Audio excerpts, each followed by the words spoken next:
On today's show, we are going to be talking about some rumors. Some you have heard, some you have not, and discussing the viability of them. Paul George, Klay Thompson, and another guy. We're also going to be talking about the Summer League roster and what are other teams doing in free agency so far. Stay tuned. This is DNVR Nuggets.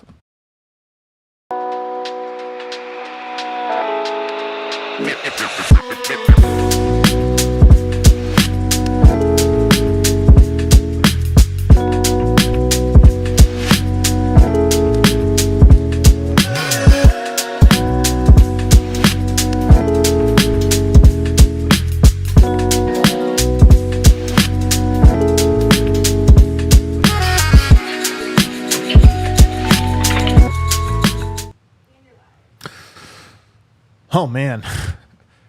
Thank God it's Friday.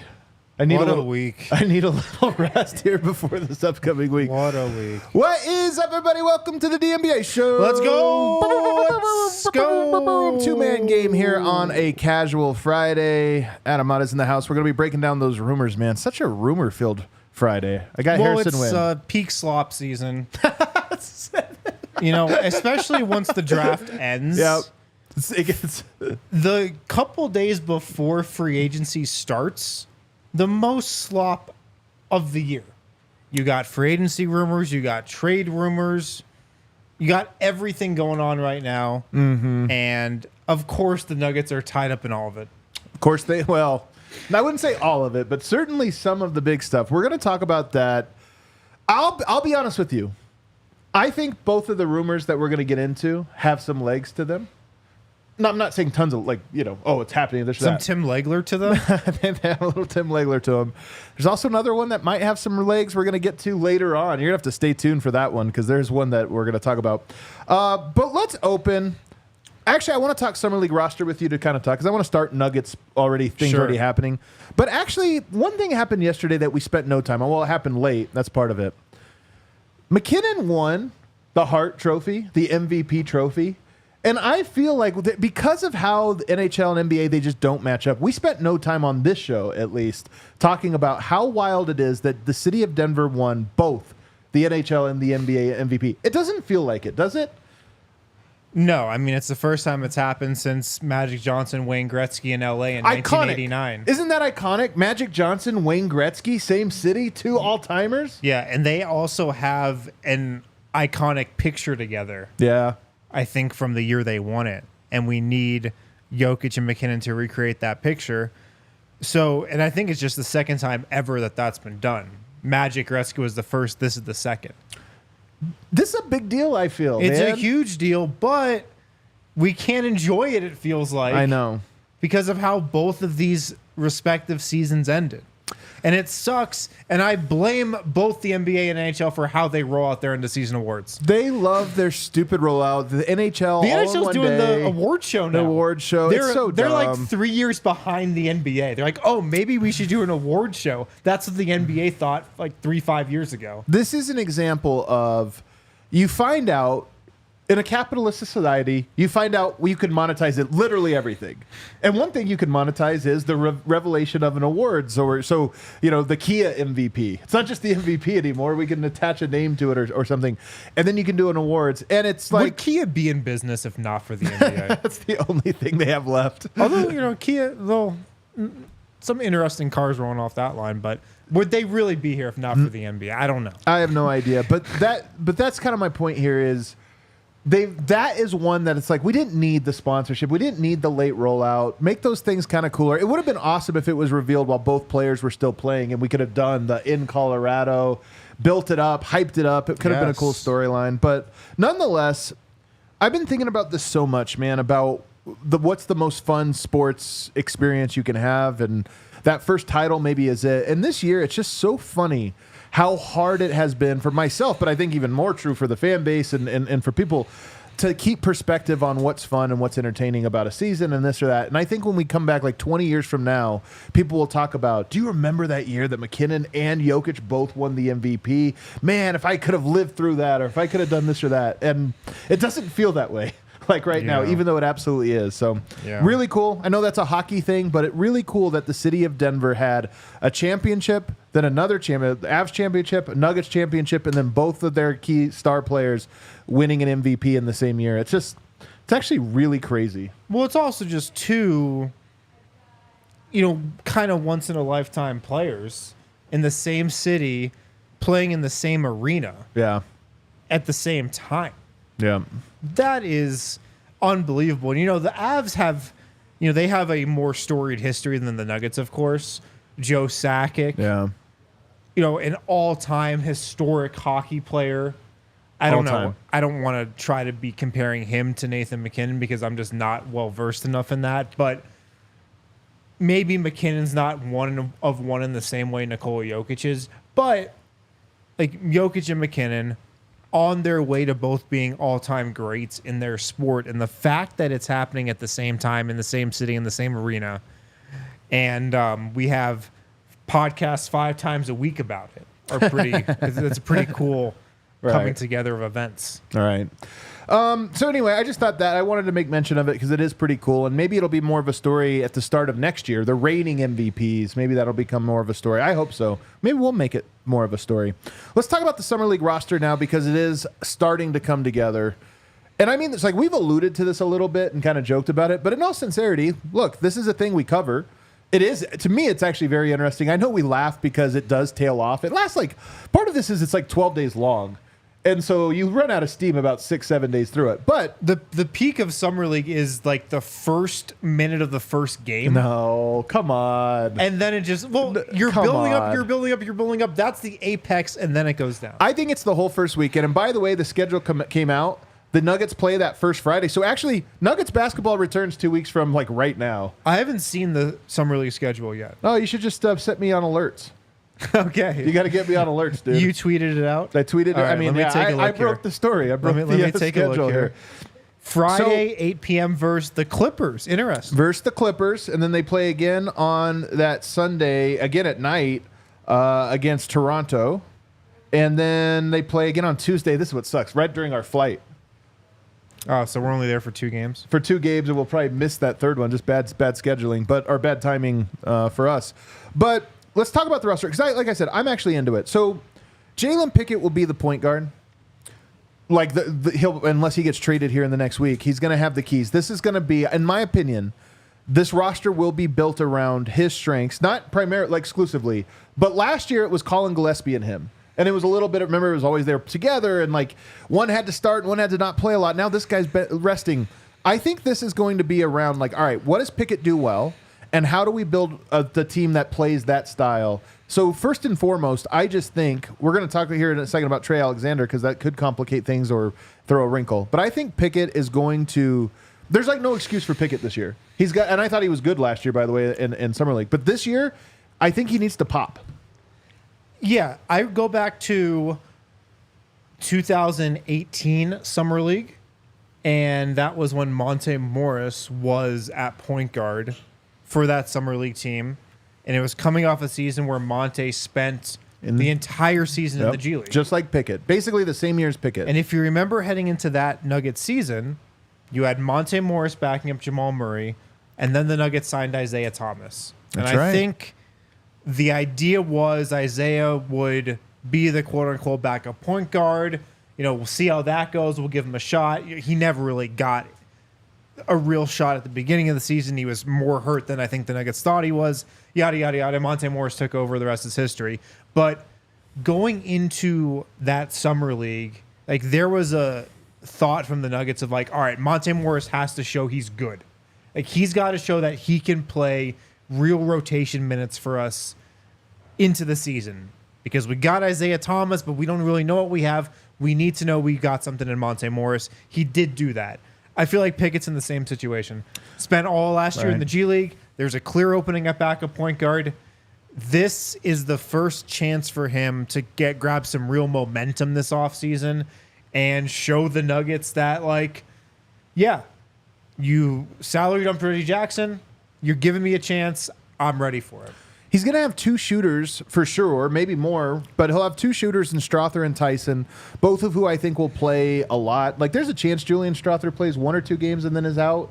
But I don't know if he's played enough. I think it's worthwhile for him to play at least 2 games. Julian Strother out there for a couple games. I would actually like that. Do you think he should play all of them, or do you think he's a 2 game guy, 1 or 2 game guy? I think all of them, personally. This thing about playing 2 games versus playing the whole thing, like, it's a thing. If you're a returning player, if it's your second, God forbid, your third year, usually you're like, oh, I'm only playing the first couple games. Why isn't the expectation you just play all the games? All right. Like, why is that too much to ask for people? I didn't really get it. It's just one of those weird kind of standards that the NBA runs on. I don't know.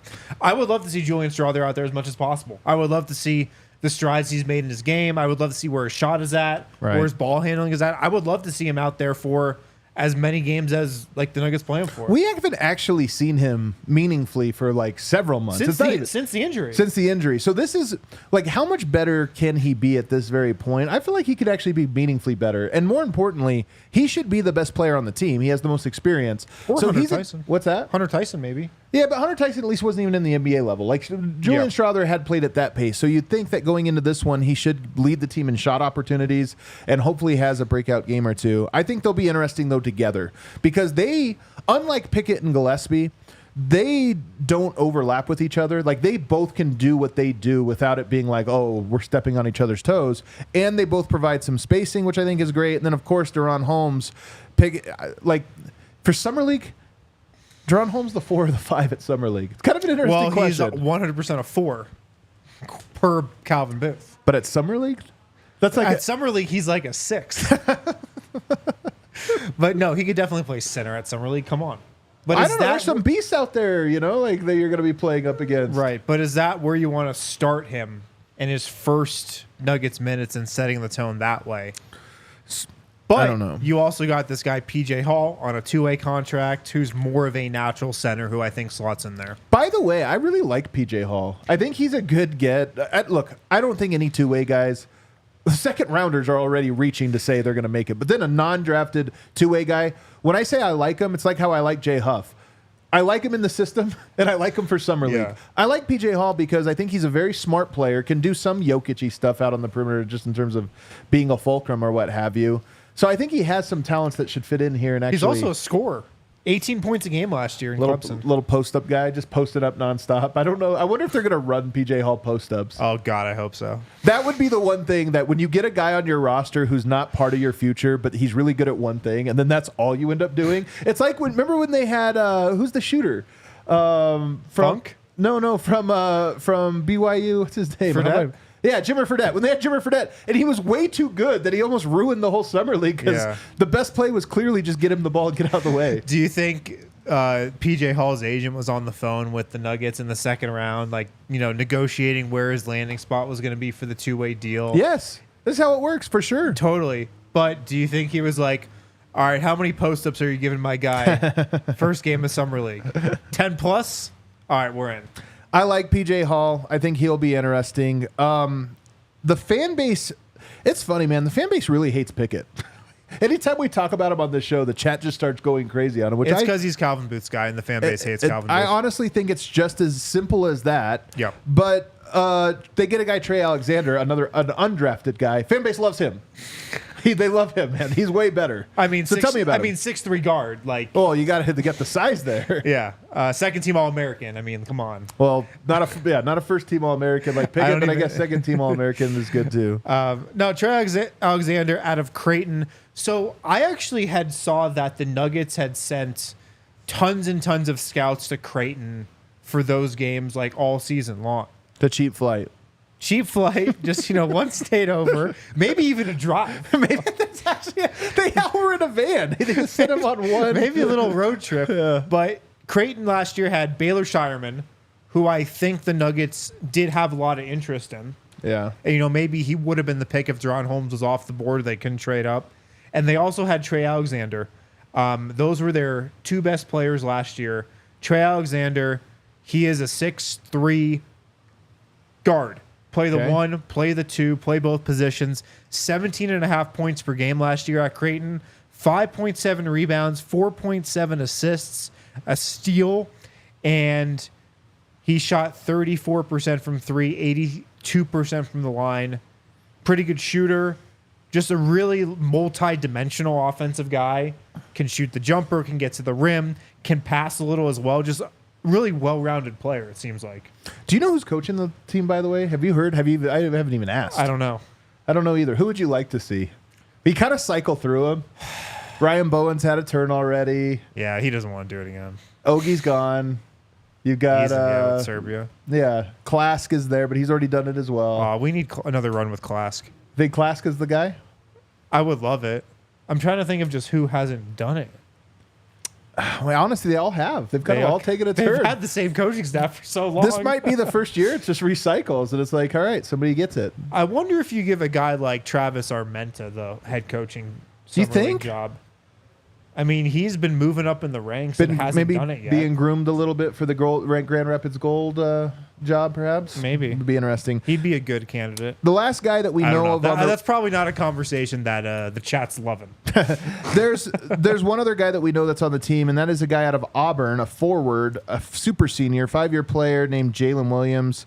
He is 6'8", 230. I don't know anything. Another Jalen Williams? It's hilarious, isn't it? Another Jalen Williams. He averaged 12 points a game as a senior to go along with 4.4 rebounds. That's pretty low rebounding numbers for a big. Didn't take a ton of threes, but shot 39.5%. So that'll be another guy that's on their roster. Or got an Exhibit 10. Will be with them for Summer League. So I think, to me, it's all going to be about Pickett and Strother, and then I think Tyson and Holmes secondary after that. Yep. But I think that, again, is it a coherent roster? At the moment, to me, it looks like there's at least a coherent, first group that should have spacing, a point guard, and a big. And that, not every roster has that. Sometimes it's a little weird, but... So the starting lineup, though, Pickett at the 1. Yeah. Strother at the 2. Okay. Tyson at the 3. Or 4. Holmes at the 4, PJ Hall at the 5. That would be my prediction for the starting line. It's a good lineup. It's a good lineup. I'm excited for it. I'll take it. All right, let's take a break. On the other side, let's get to this Paul George story. Future Nugget? Nuggets no longer interested, or are they? Running it back. Or are they? It is Friday. So we're talking about Vestibule, I believe. Are we, Alyssa? Are we talking about Vestibule? Sorry, I'm bringing up my reads here. Vestibule, you can hit that QR code right there on the screen. There's a new app called Vestibule, a first-of-its-kind investment app where fans can invest in an athlete's career and get paid a portion of their athlete's income throughout it for doing so. You heard that right. Finally, real athlete stocks. The first athlete they're launching, one of our very own Baron Browning, outside linebacker for the Denver Broncos. He's one of the most explosive and dominant young pass rushers in the league. He's in his rookie contract. Heading forward could be a great contract extension. So now it's time to invest. You don't want to miss out on this guy. As fans, we love our teams. We love our athletes. We buy their jerseys, their trading cards. We spend hours watching them every game. Let's take the next step and earn a return on your fandom.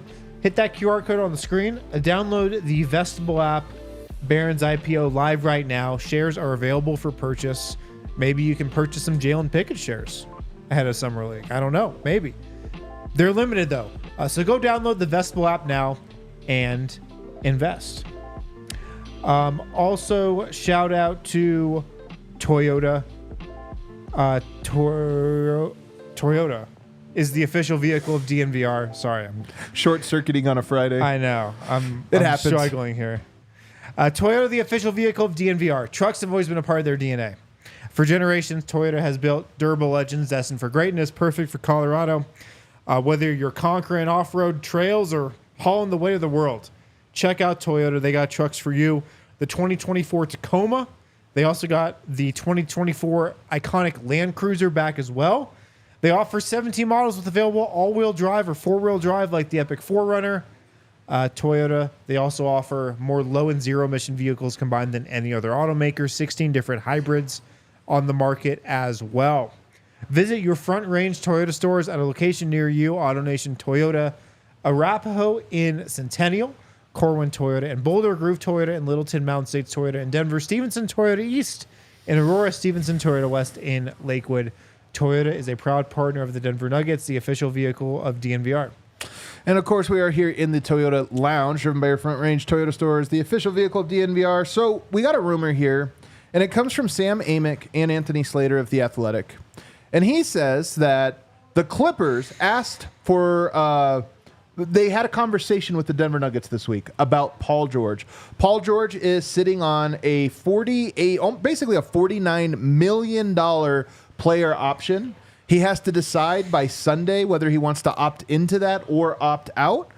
He would really like a 4-year, or most years he can get from anybody, but we'll just call it 4-year extension, and as much money as he can get max. So he knows this is his last big payday, like surefire big payday, and he's wanting that. And now he's got a pickle. You know, he kind of can place them in a pickle. It's not a different scenario than KCP, but kind of the same thing where they're going to have to make a decision here.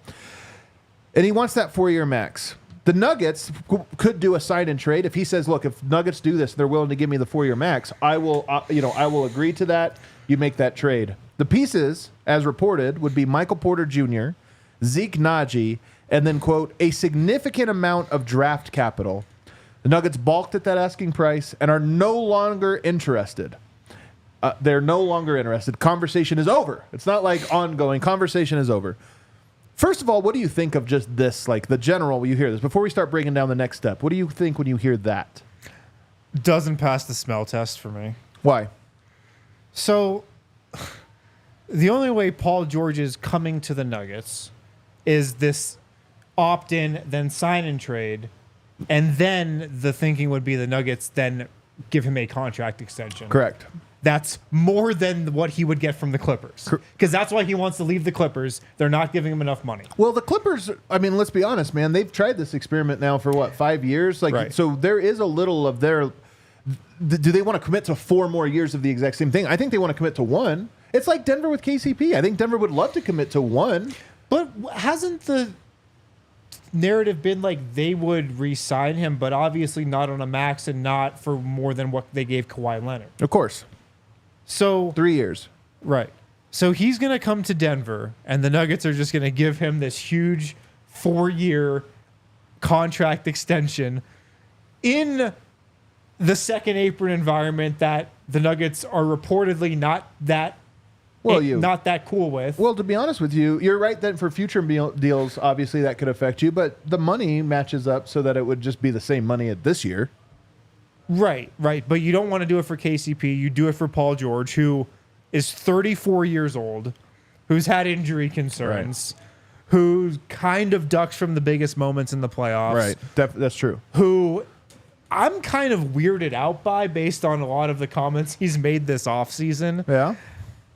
It feels like he's got a lot of other motivating factors. I really wonder if he cares more about his podcast than basketball right now. Yeah. Did you see the article about how Paul George was studying tape of Stephen A. Smith? I saw that, yeah. Like, what? Why would you even say that on record? Anyways. Yeah. All these things are true. You're bringing up a lot of truths here. This doesn't match the smell test for me. Like, this does not add up. The Nuggets are just going to trade for this guy and commit to the second apron. Let's have 3 max contracts in a CBA where everybody says you don't want that. We're actually going to go down that road for sure with Paul George. Yeah. It just doesn't add up to me. I agree.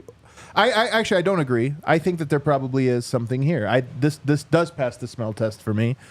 It's just in the way that you said this is the goofy part of free agency. It passes as in they've probably had tons of conversations, just how it happens. So sometimes a conversation is simply just, hey, what's going on over there? Oh, Paul George. Okay, I don't know. We'd be willing to do this. And it's just a casual thing. Sometimes they're more serious. So I don't think you should read into it. But let's pull on the thread of the idea here. You're right about Paul George's weaknesses. What's his focus level? You didn't even mention the injuries. He has played in the last 5 seasons. He played 74 games last year, which is really good. Prior to that, 56, then 31, 54, and 48. Pencil the guy in for 50 games, 52 games a year. That's 30 games missing. He basically played what Jamal Murray played this year, but every single season. That's more or less what you can expect from Paul George. So that part is the biggest concern, in my opinion. When you talk about the off-court stuff, here's the thing. If you didn't know better, you would say the same about Michael Porter. Would you not? He's got a podcast. He does a bunch of he says weird things every now and then that go viral and this or that. Potentially weirder things than Paul George says. Potentially even weirder. And then people can say, I don't know if I trust his commitment or whatever. We know Michael Porter is actually very committed to basketball. He's just a strange personality. Paul George is a very popular personality, what have you. But here's the thing, man. While I don't know if Paul George is a winner, he used to be. In Indiana, he went toe-to-toe with LeBron James. This is more than a decade ago, but I know the youngsters don't realize this. At one point, Paul George was like clutch. Then he kind of became not clutch, and rightfully so. But here's the thing. He's the third guy. You know who's clutch? Jamal Murray. You know who's clutch? Nikola Jokic. Yeah. Paul George has to be Michael Porter in those moments, and I think he can be. Right. And that's why if you're just talking about this from like a straight swap of Michael Porter for Paul George, are the Nuggets a better team if they make that swap? Yes. To me, it's unquestionable, and I love Michael Porter. I think there is something about the soul of the team you would lose something there. But we've kind of been trying to hang on to the, we don't skip steps era, it's the kind of draft over. And develop era. KCP's out of here. It's kind of like, all right, feels man. like this offseason, and based on a couple of the free agents that we've heard, maybe could be coming to Denver, it feels like this could really be the end of that. Yeah. But you make that swap, Michael Porter for Paul George. Are you a better team? Yes, you just are. Yeah. You just are a better team. He's just the same shooter that Michael Porter is, in my opinion. He's one of the best shooters, same height, or at least similar height. He's just as good.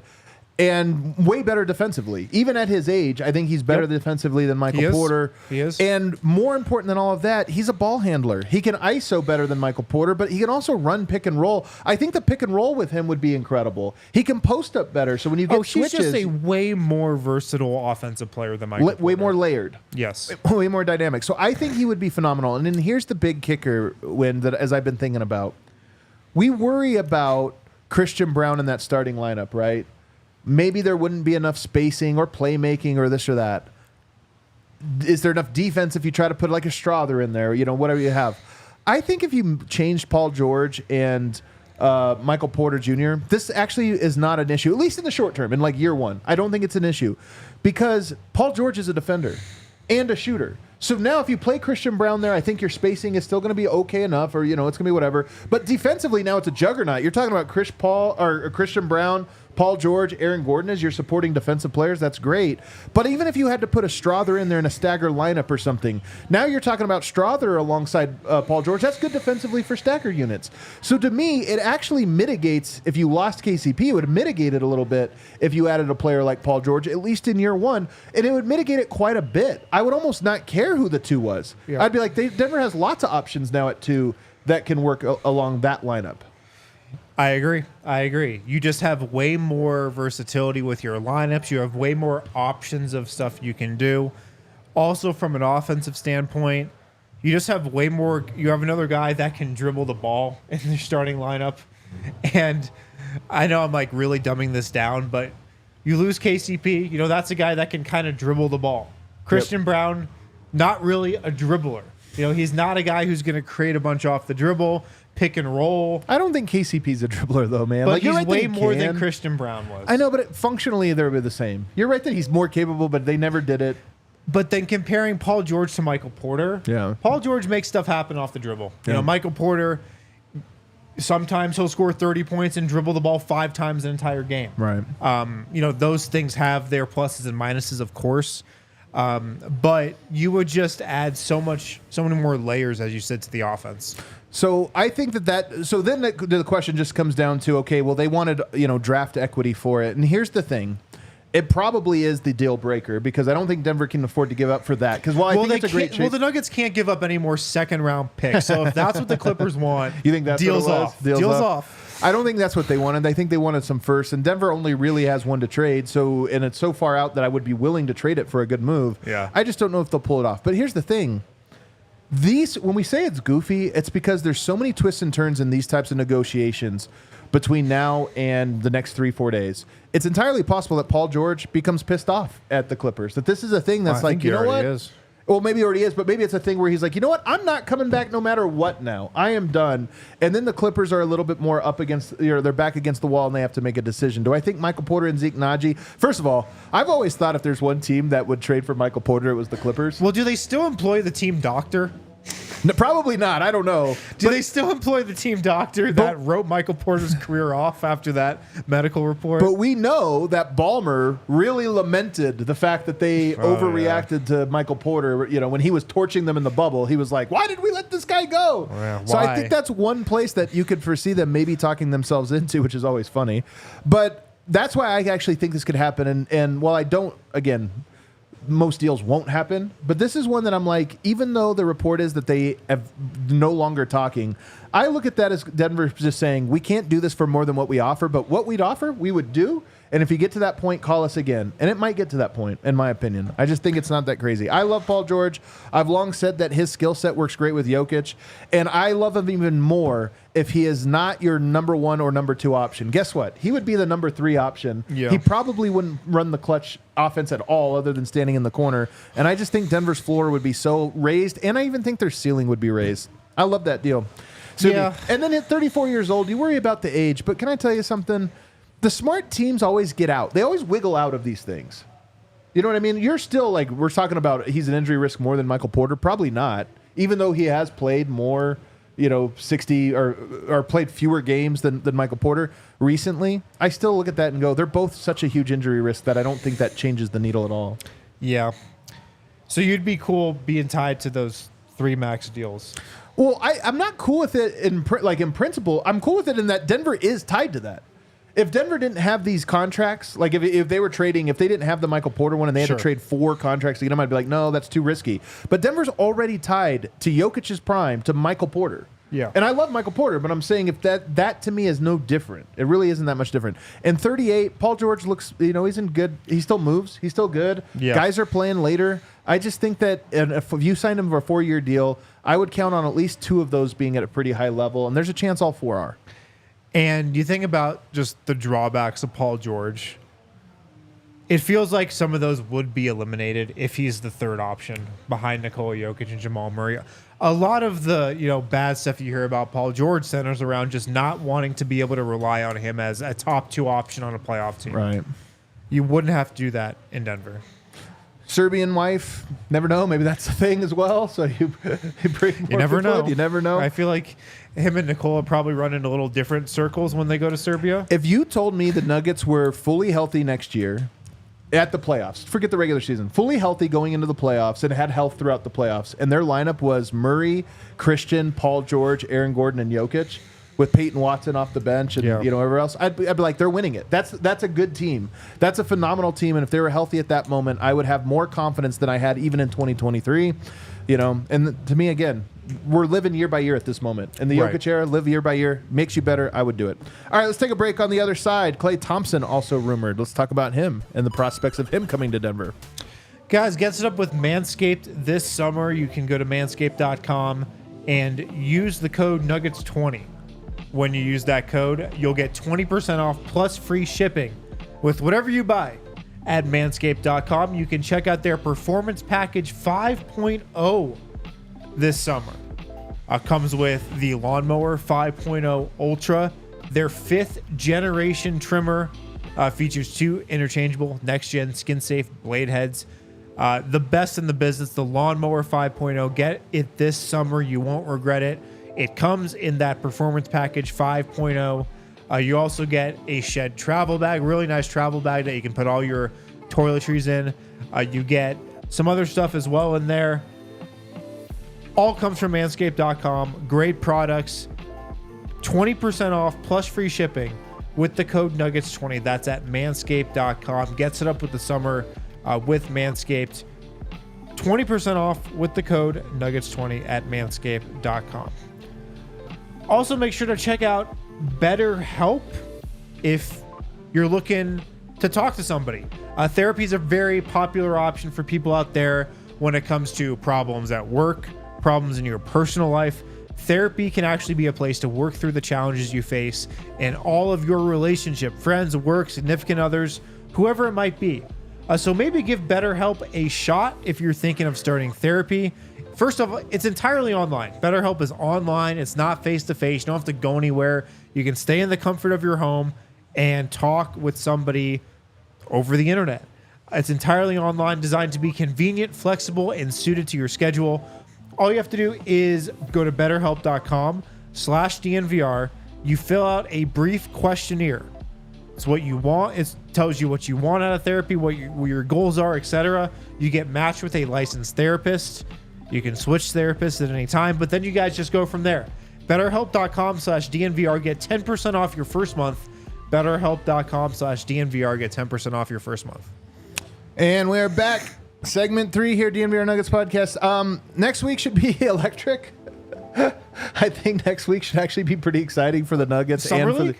That's not next week. That's 2 weeks away. That's 2 weeks away. Jump the gun. First, we got to get through the chaos of all this free agency. By the way, I am told on Monday the Nuggets will be introducing Deron Holmes. Perhaps also there are other players as well. So that'll be nice. Also on Monday, we'll have some reporting on meeting him and just kind of initial impressions. So should be very eventful around here for the next couple weeks. Klay Thompson, according to the same reporters, Sam Amick and Anthony Slater, a league source said Philadelphia has interest in Klay Thompson. If the Nuggets lose free agent Kentavious Caldwell-Pope, which, by the way, I appreciate the phrasing. If they lose, I like it. Still open. Still open. Leaving the side door open. Leaving that side door in case anybody wants to come in. If they leave, who has decided to decline his player option and enter the market? A league source said Denver has pegged Thompson as a possible replacement. Klay Thompson's such an interesting one. For long, let's just put it this way. Prime Klay Thompson is actually the perfect fit at shooting guard for Denver. Elite shooter. He's like KCP. Elite defender, elite shooter. And even more than KCP, I feel, he has the Michael Porter level of hot. I feel KCP could get hot. And there were some times he got hot. But Klay he is second only to Steph Curry in the ability to get so hot that you just feel everything's going in. That guy's probably gone. But there's some ruins of that guy still standing. What do you think here? You look at Klay Thompson's stats from last year, they were way better than the conversation around him seemed to be. Yeah. 18 points per game. He shot 39% from 3 on 9 3-point attempts per game. That's Michael Porter Jr. level. Michael Porter, 16.7 points per game. So that's more points per game than Michael Porter. And what did he shoot from 3? 39%. That's what Michael Porter shot 39. Year. So in 77 games. Played a lot of games. So Michael Porter 81, but right. So it felt like the conversation around Klay, and again, I wasn't that tuned into the Warriors this year, but it seemed like he just did not have a good season. He didn't. I watched, man. Yeah. I was watching the Warriors. The numbers seemed like it was okay, but I still side with the fact that he probably just didn't have, quote unquote, a great season. It blew me away when you shared that stat, to be honest with you. That many points and that good from 3. It blew me away. It is crazy. This one also doesn't pass the smell test for me at all. This one is even less believable to me than the Paul George rumor. Where is this money coming from that the Nuggets are signing Klay Thompson? Well, maybe that's the key, is that maybe the market has dictated that there actually isn't anything for Klay out there. He's going to take a $6 million taxpayer mid-level exception from the Nuggets? Maybe they really... Or unless the Nuggets are also salary dumping Zeke and not signing anybody else and moving under the luxury tax, the first apron. I'm just saying, let's not rule it out. We don't know the different moves or different things that are that could happen here. Yeah. I just want to explore the possibility of what would it mean if he was here in that KCP role. Now, here's the thing about Klay Thompson. I saw somebody put it in the chat. Jokic could unwash him. That's the reason you would make this bet, is that you believe the Warriors run a different system than Denver, by the way. Way more off-ball movement. And to be honest with you, way more wild shot selection. And that's something he thrives under, is running around and then getting the shots up. I think Denver needs to add more of that to their game. And if you got Klay Thompson and asked him to play like KCP, just stand in the corner opposite Mike, I think it'd be a waste of him in some capacity. But that being said, I do think there's something to... Guys can get a second leg. Usually it's only like a little shot. Like you get it for 1 or 2 more years and then they're back down. So I don't know if he's a Will Barton, where it's like once it goes, and he just has nothing left.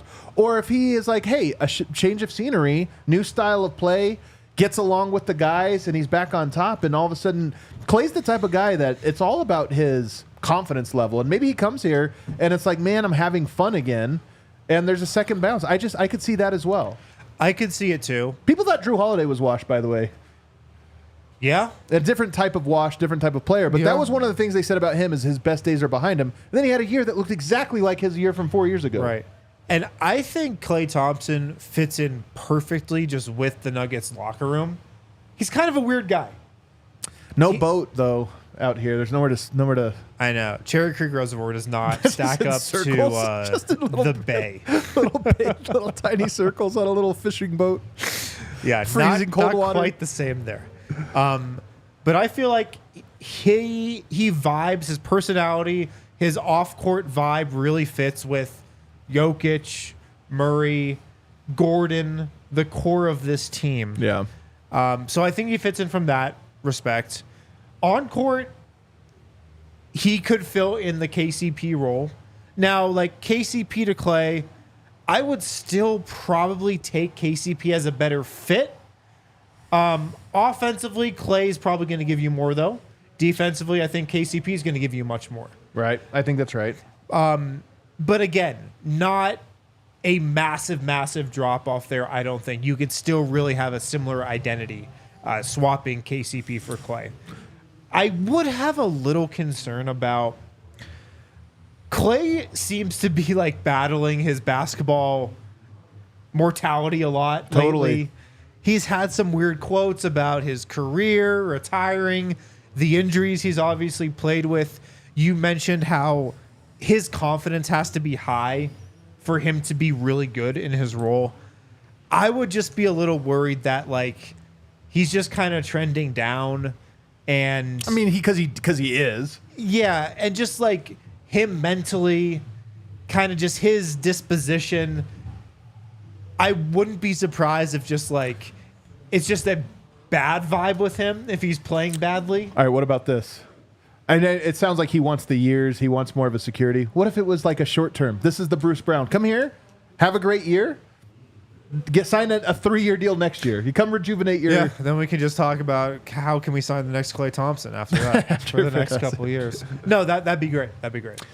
I don't hate this one, but I also have my expectations so low about the alternatives that I'm like, if he fits into this tiny amount of wiggle room Denver has to spend, right? Well, the other alternative is like getting Eric Gordon, right? You know? Like, of course, yes, right. You would do this. And Klay Thompson is just one of my favorite players, and I would love the idea of. And the last piece of this for me that I think is meaningful is, I wouldn't mind him teaching Denver off-ball movement because Denver does not move off-ball well. Strother could take a lot from him.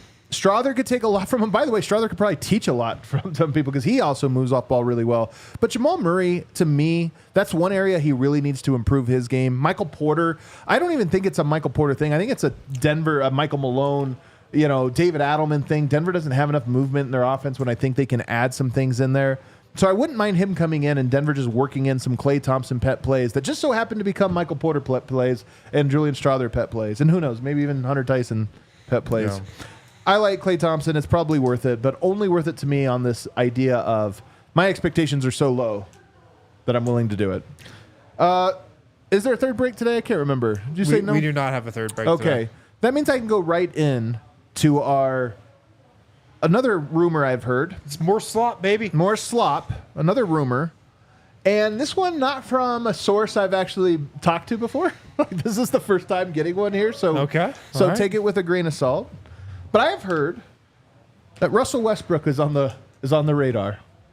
Russell Westbrook. And maybe I should even say that Denver is on Russell Westbrook's radar. That maybe he's very interested in being Denver. Russell Westbrook potentially wants to come to Denver? That, in theory, wants to, and perhaps even is telling people that there's a chance he, hey, I think that's a place I'm going to wind up. Let's just talk about Westbrook, though, here as a player. Westbrook, everybody hates Pickett. Everybody hates him. Is Westbrook kind of a super Reggie Jackson? Is he kind of the exact same thing of Reggie Jackson? He's just your bench is going to be the identity of the ball's in his hands. Everybody just kind of watches him play, but he's still pretty fast. Yeah. I mean, when you have Russell Westbrook on your team, when he's on the court, it's the Russell Westbrook show. Yeah. Especially how it would shape up on the Nuggets. He'd be captaining a bench unit with other not great offensive players, it'd be the Russell Westbrook show. That's the scare. The fear of Westbrook is he is incapable of playing other ways. He's incapable. He does not involve himself when the ball's not in his hands. Like, he's actually a decent catch and shoot 3-point shooter. Never takes them and is never ready for them. The ball gets out of his hands and he almost like just watches the game happen. So he has had some traits in his career that have driven me mad. And he's one of my least favorite players, if I'm being full disclosure. But again, where are we at as a team right now? Right. What does Denver have? So would that work? The bigger question to me is Reggie played half his minutes with Jokic. Westbrook played half of his minutes with Jokic. One, he would be that super speedy downhill driver, gets to the rim, has strength, finishes, draws foul. He can do all those things. But would it actually be detrimental? Would the Jokic minutes kind of suck because Westbrook is out there shooting as much as him? Oh, totally. He could very well sabotage the beautiful Jokic ball that we have built this entire era of Nuggets basketball on. Yeah. But in the non-Jokic minutes, they were so bad last year that I actually think Jalen Pickett manning the point would have gone better than they did in the Reggie Jackson minutes. So, of course, Russell Westbrook playing point guard could go better than the Reggie Jackson minutes this season. Absolutely. He also, as somebody in the chat said, the Nuggets do have a little bit of a lack of dog. We've talked about it from the Bruce Brown departure, and I don't even think it's lack of dog. I think it's lack of, like, bravado. You know, it's the, like, beating your chest, this or that. Westbrook is the top floor of that. That's all he has. He's just energy and that mind frame. So I think there's something, too. Like, Deron Holmes and Westbrook and your bench unit, that's two guys, and Peyton Watson, three guys that are just going to be playing so hard and overwhelming, and, by the way, with tempo in the Mile High City, that I think you might win some games like that. Like, I don't know how it would look, but you might win some quarters because the other team is like, damn, man, these guys are relentless right now. Yeah, and here's another non-basketball reason why this makes some sense to me. The Nuggets need a win right now. Like, Calvin Booth just needs a win. He needs to win a headline right now. Oh, I see. I don't know if he cares about that, to be honest. He might, but I don't know. I don't know if he does either, but I bet there are other people in that building who are present about that. Well, sure. Signing Russell Westbrook, no matter like what his stats are, no matter how he plays next season, if it was in Denver, no matter how he played last season, like, you're winning the headline. You're winning that day on NBA Twitter if you sign Russell Westbrook. I think you'd win that day with the Nuggets fan base. So, yeah. I think it would be looked at as, oh, the Nuggets adding more firepower. How many people are going to show up to Deron Holmes' presser on Monday, would you guess, in the media? About 20. 20. How many would show up to Westbrook if he signs? 200. People you never even seen before covering the Nuggets will be in town for that one. Yeah. So you are right about that. So I think you could win, the press conference, for lack of a better word, with Russell Westbrook. I think, it would be looked at. The narrative would be, oh, the Nuggets adding firepower off their bench. And the other thing is the Nuggets backup point guard role. And right now there's a little bit of a vacancy. We'll see what happens with Jalen Pickett. But right now there's a vacancy. That should be, I feel like, one of the more coveted off-the-bench roles in the NBA. If you're a free agent, I feel like there should be a line out the door from Chopper Circle to the DNVR bar of point guards around the league wanting to sign up to play the backup point guard role in Denver. Yeah. You play on the Nuggets, first of all, next to Nikola Jokic. Even if you don't spend all your minutes there or even a majority, you spend a bunch of time next to Nikola Jokic. You're going to post the best stats of your career. You're playing behind Jamal Murray, who we know misses time during the regular season. You're going to play a big role. Like, that seems like it'd be such a coveted role, and I'm surprised it's not. Yeah. Westbrook, to me, would be pure chaos. Oh, yeah. Of all these guys that we talk, even Klay Thompson, Paul George, to me, I kind of feel like I know how those would go. The range is here. Westbrook, the range is as wide as you can get. And I think if like I said, gun to my head, how would it go? You got Westbrook, how would it go? I would be like, I think it went poorly. That would be my default guess, the most likely guess. So that one scares me, to be honest. There is also a world where, is he the KCP replacement? Completely different. Neither 3 nor D. But he does bring like an element of offense and transition and chaos. Like, I don't know. Wouldn't be my. I don't think so. What about this for Calvin Booth? Pickett was his guy. Cleared out Reggie Jackson, but bring in Westbrook? That doesn't track. No, it doesn't track. Unless he thinks he plays alongside him, and it's like 2 point guards. If you bring in Russell Westbrook, you might as well just trade Jalen Pickett because Michael Malone's not playing Pickett at all over Russell Westbrook. Westbrook's Reggie 82 Jackson games. played in 82 games last year. What do you think Russell Westbrook's going to play? So Dude true. might never come off the court. Play 45 minutes Like, a night. wait, we're closing with Russell Westbrook over Jamal Murray? You're right that this is the slop time of year, but I'm kind of into it, man. It's kind of funny. Like, Oh, I'm not into it. you're not into it at all, huh? I'm not into Westbrook, no. What about both? What about Westbrook and Paul George? The Clippers contention over there. We don't want more Clippers. That should not be a goal of this offseason. We don't want to become more like the Clippers. Oh, God, it's so true. I want to wrap up by asking who got better here. And there's only 2 teams. Like, not a lot of stuff has happened. The draft has happened. I think there's 3 teams that I can make an argument that I think, as things sit right now, and of course, this is incomplete. This is like judging a game at halftime. But I think there's 3 teams that you make a case have gotten a lot better. First one is obviously Oklahoma City. They traded Giddey, who was on the outs anyway. Didn't play for them that much in the playoffs, and when he did, wasn't good. And they got Caruso, who's like a really good player. They're better. And by the way, Wind, I fear they're going to sign Isaiah Hartenstein. To me, that's a perfect landing spot for him and would allow them to be better against Denver because now you can do the Twin Tower thing. But also against the other teams, you can stagger those guys. You can play them together and still space. To me, I look at that and I go, just with Caruso, they're better. And they still have all that cap space and all of those picks to trade to add another major piece. I think they're unquestionably going to be better next year than they were this year. How many games did they win last year? 57. Right. They were tied with the Nuggets. I could see them easily winning 60 games next year. They're one of the few teams I could see that. They are a regular season juggernaut. Now, I think they still have some question marks in the playoffs. What if they got Hartenstein? It would clear up some of them, but like I still don't think they're a better playoff team than the Nuggets. Regular season wise, they are an absolute beast. An absolute beast. I think that even in the playoffs, especially, you're right, that's the center position, but I just think they're going to address that. It would be crazy if they didn't address that this offseason. So they'll address it, and even if it's like a Steven Adams or something like that. Or just like a 6'10", 3-and-D reclamation project who also plays piano. Like, would you do that? He's available. Would you do that? Well, would you send him in division as bad as he's been? Is that a trick question? Yes. Of course. Am I worried about sending Zeke Naji in division? What? I'm curious what the chat thinks. The chat's definitely on my side on this. You're worried about sending Zeke Naji in division. I didn't say that. I asked you if you were. Here's my thing. I don't think Zeke Naji sucks as bad as he is. I don't think he does either. I think he could be a good player, but I think he could be a good player the way Malik Beasley could be a good player, where it's like you don't worry about that caliber of guy. He went to Minnesota. He made some shots, whatever. But you're not like lamenting. Jared Vanderbilt, like, oh my God, we let that guy go. I would have no problem with it. And I only say that because I think I did hear that that the Thunder did have like some faint interest in Najee at one point. Smart front office? The smartest, some people say. Interesting. Huh. Interesting.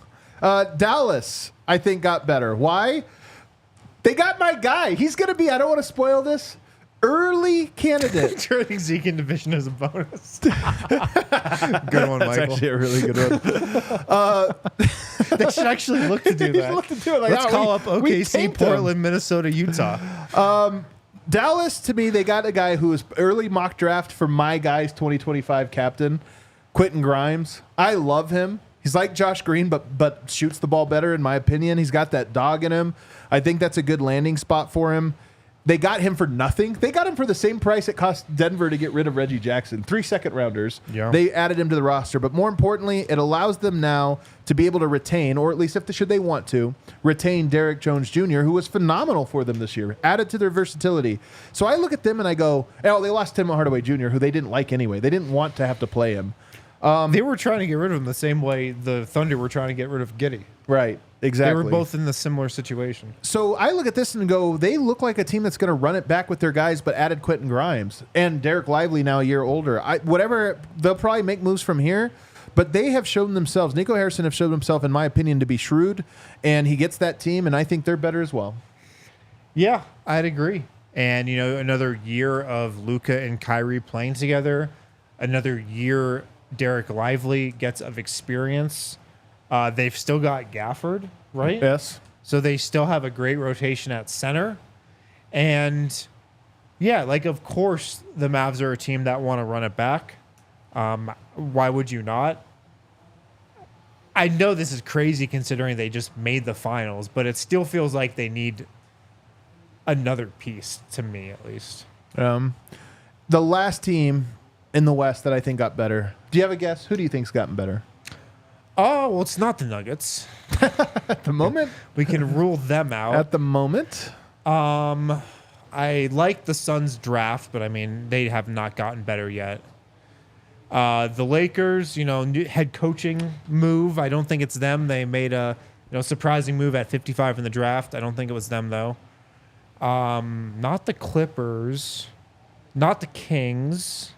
Minnesota to me is the team. Just because I think Dillingham is the type of guy that if you're talking about an impact guy, they have a lot of roster spots already locked up. They have a lot. They need scoring. They can't score. And they added a guy that I think is he's going to be a fan favorite, man. That guy is going to be the darling of the NBA rookie class. Every year there's a darling who's Dillingham. Yeah, maybe Jaime Jaquez was that this year or whatever. I think Dillingham's going to be that guy. Will he help win them a title? I don't know about that, go that far. But I do think he's going to be a guy that puts up 40 points in a game in his rookie season, and everyone's like, what the hell? Yeah. No, Dillingham for sure. And he's going to get the opportunity based on what Tim Connolly said after the draft. He's a one. He's a bucket. Yeah. So he'll play, and he's kind of the exact change of pace guy that they needed there. So there's some breaking news. Should we get to it? Did you see it? Massive news. This is huge coming down the pipe here. From Shams, just in. Okay. We've been talking about this a lot this show, so got to give you the news right away. Exhibit 10 contract. Yeah, let's go. A new summer league guy for the Nuggets. Gabe McGlothan. At a Grand Canyon. From Grand Canyon University. He won the college slam dunk contest this year. Is that right? Per Shams Charania. Oh, there you go. That was probably, I didn't read that far into the thing. So a super athlete. We're talking about a guy 6'7", early contender for the 6th man spot on the Nuggets. On the summer league team, I would say. Is Gilbert, Arizona, a hotbed for hoops? Man, everybody's from Gilbert, Arizona. Is that where Holmes is from? Is it? Oh man, did we just get the home? Is that what we just got? Did we get the buddy? Is this our funk of this year? Is this the Andrew Funk? I know he's from Arizona. I forget where in Arizona Deron Holmes is from. We'll try to find out on the fly. All right, we got a couple super chats to get to. No, sorry, Holmes is from Goodyear, Arizona. That's right, Goodyear. You're right. I got my suburbs mixed up there. I can't read these. I'm too old. Cedric. No, fellas, we the people want KCP to stay no matter what. Plus, it's still KCP better than Maul, in his opinion. We don't care, vote. AG deserves an extension more. All right. Thank you, Cedric. Appreciate it, man. Astray, not going to lie, boys. If we're really making no more moves, it's hard to have optimism for next year. Vibes feel low. Not Shaw era low, but it's low. I'll be honest, man. I think the fan base is a little wild. And I understand it. I definitely don't feel like it's positive. But I think that it's like, where was Denver? If anything, they've gone from here to here. You know what I mean? It's not like this. If anything, it's like this. And I'll be honest, man. I think a lot of people think this is like Calvin Booth thinks this. Nobody else in the Nuggets feel this way. I don't know if that's true, man. I don't know if that's true. Calvin Booth is leading the charge on how to construct this roster. There's no question about that. He'll own all this. But I don't think it's this thing where it's like players, coaches, and ownership are all like, what's going on? I'm not sure about this. I think there's a little bit more of a united front on at least the KCP part of this. And again, I think they want him back. I just think that they also know, look, you have to make decisions at this spot where this is the spot we're on. And if signing him could be a negative, and I think that the collection of, I think more people than what the fan base realizes thinks might not actually be better to have KCP coming forward. So I say all that to say I think the fan base views this very black and white. I certainly think KCP needs to be back. I have a hard time thinking Denver replaces him next year. That being said, it doesn't move things from here to here. It moves things from here to here. Yeah. He's trying to Bill Belichick this. People were mad at Bill Belichick too. Yeah. Makachu? Oh, this is true. I didn't even think about this angle. The Hunter Tyson PJ Hall duo is back, baby. Watch out, Jokic and Murray. Project Dynasty is in the works. Yes. So of course, PJ Hall from Clemson played with Hunter Tyson there in college. Nice little inside-out combination. Yeah, I love that. Cedric again chiming in. Klay better than PG. He'd be like Bruce Brown coming off the bench. Klay would probably start if he came here, I would think, because KCP probably. I'll tell you what. I think he would suck off the bench. I think he would be good with Jokic. I feel like Klay, pretty fragile mentally. Yeah. And again, I'd be worried about just like his state of mind if things didn't go perfectly here for him. I'll bet you he would also live in a warehouse. Does he get his separate warehouse or does he just move into the same one as Aaron Gordon? I'd say separate warehouse, but maybe in the same warehouse development. District. Yeah, the warehouse district. Cedric again, win please. What would it take to get Bruce Brown back? A new collective bargaining I've tried agreement? to squash this like every show.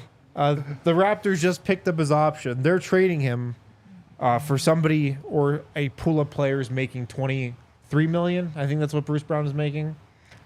So the Nuggets cannot get him back unless you're trading like Michael Porter for him straight up, which would be a terrible deal. Noah, guys, could you please analyze what this new addition means for the Nuggets going forward? What? Is he talking Deron about Holmes? I mean, we spent a lot of time on it. Gabe McGlothan? But real quick, Deron Holmes, I am halfway through a list at the moment. I don't know if I'm going to do the list. I'm peeking behind the curtain. I think I might just make it an article with video clips. I don't know. Nice. So we'll see. For diehards, Nice. I'm going to do an offense one and a defensive one. And Timur, don't mind Russ at all. Need a dog. Need a dog indeed, baby. He does give you some dog. Maybe like, what's the kind like a type of dog that's just too aggressive though? I don't know. All right, hit that outro music, Alyssa. Guys, it's a long week. It's probably going to be a crazy weekend. There might even be an emergency show over the weekend. We'll find out. But it should be a very exciting week next week. So, by the way, you know the most exciting part of it next week? Actually, this is not true. I was going to say Eric returns, but I think he returns too late. So we might He's gone all next week too. I think so. Is he on his honeymoon? I don't. You know what? Oh, actually, no. He's just got engaged. Sorry. He did not get married yet. They're just engaged. How long do you think he could stay in Serbia before we realize he just quit? Like if he didn't actually quit, like 4 weeks, and we're like, "Hey, man." I'd say if he's not back by the time next season starts, yeah, I would start to get real worried. That'd be a little weird. Yeah, it'd be a little weird. Thanks for hanging out. Hit that like button on the way out. We'll see you. We all silly like the mayor.